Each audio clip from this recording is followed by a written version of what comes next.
আসসালামু আলাইকুম।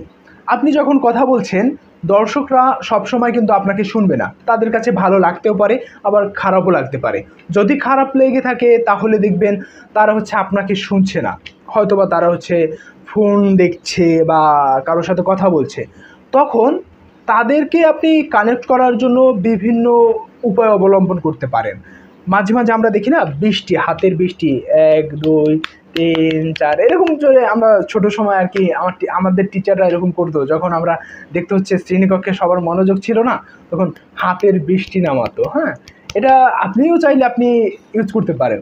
আবার একটা স্থানে করা হইলে কানে মুখে কথা, অর্থাৎ সবার আকর্ষণ যখন না থাকে তখন কানে মুখে কথা বলা হতো যে একজন মুখ থেকে অন্য একজনের কানে একটা কথা বলতো, অন্যজন আরেকজনের কানে বলতো, এরকম কানে মুখের কথায় শেষ পর্যন্ত গিয়ে দেখা যেত ওই কথাটা একদম পরিবর্তন হয়ে যায়।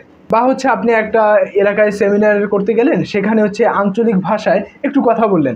আপনাকে কিন্তু তারা আঞ্চলিক ভাষায় শুনতে চায় না, বা আপনি আঞ্চলিক ভাষা তাদের পারেন এটাও কিন্তু তারা জানে না।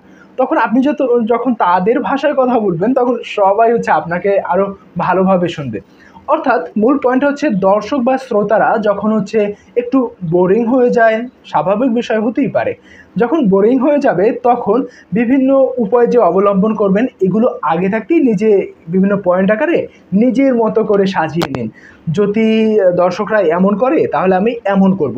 অর্থাৎ আগে থাকতে একটা প্ল্যান তৈরি করা যে দর্শকরা যদি একটু বোরিং হয়ে যায় তাহলে আমি এই গেমসগুলো বা এই ট্রিক্সগুলো অবলম্বন করে তাদেরকে আমার প্রতি বা আমার কথা শুনতে আগ্রহী করে তুলবো। দেখুন, আমরা বিভিন্ন স্থানে কিন্তু দেখে থাকি, যেমন কিছুদিন আগে আমাদের বিশ্ববিদ্যালয়ে একটা সেমিনার বা একটা কর্মশালা হয়েছিল। সেখানে টেলিভিশন থেকে একজন সংবাদ উপস্থাপক বা আমাদের টিচারদের সিনিয়র বা জুনিয়র একজন ভাই, তিনি আর কি এসেছিলেন। তিনি একটা কর্মশালা নিয়েছিলেন। ওই কর্মশালায় তিনি করলেন কি, যে চট্টগ্রামের কয়জন আছো হাত তোলো। তারপর দেখতে পেলে চট্টগ্রামের ২-৩ জন আছে। তারপর বললো তোমরা ২ জন কথা বলো। দেখুন, তার বক্তৃতার মাঝে বা তার ওই কথা বলার মাঝে তিনি করলেন কি, ওই ২ জনকে কথা বলতে দিলেন। সবার তো একটা আগ্রহ হয়ে গেল যে যখন এখন চট্টগ্রাম বলেছে, হয়তোবা বলতে পারে যে আমার এলাকা নিয়েও আমাকে আঞ্চলিক ভাষায় কথা বলতে দিতে পারে। এরকম হয়ে থাকে। অর্থাৎ সকল দর্শক কিন্তু তখন একদম আ প্রস্তুত হয়ে যায় যে আমাকেও যদি কথা বলতে দেয় তাহলে একটু মনোযোগ দিয়ে তার কথাটা শুনি। তখন সবার যেমন ওই ২ জনের প্রতি একটা মনোযোগ চলে গেল, তেমনভাবে আমরা যারা ছিলাম আমাদের ভিতর একটা অনুভূতি তৈরি হলো যে এখন তার কথা আরো বেশি মনোযোগ দিয়ে শুনতে হবে।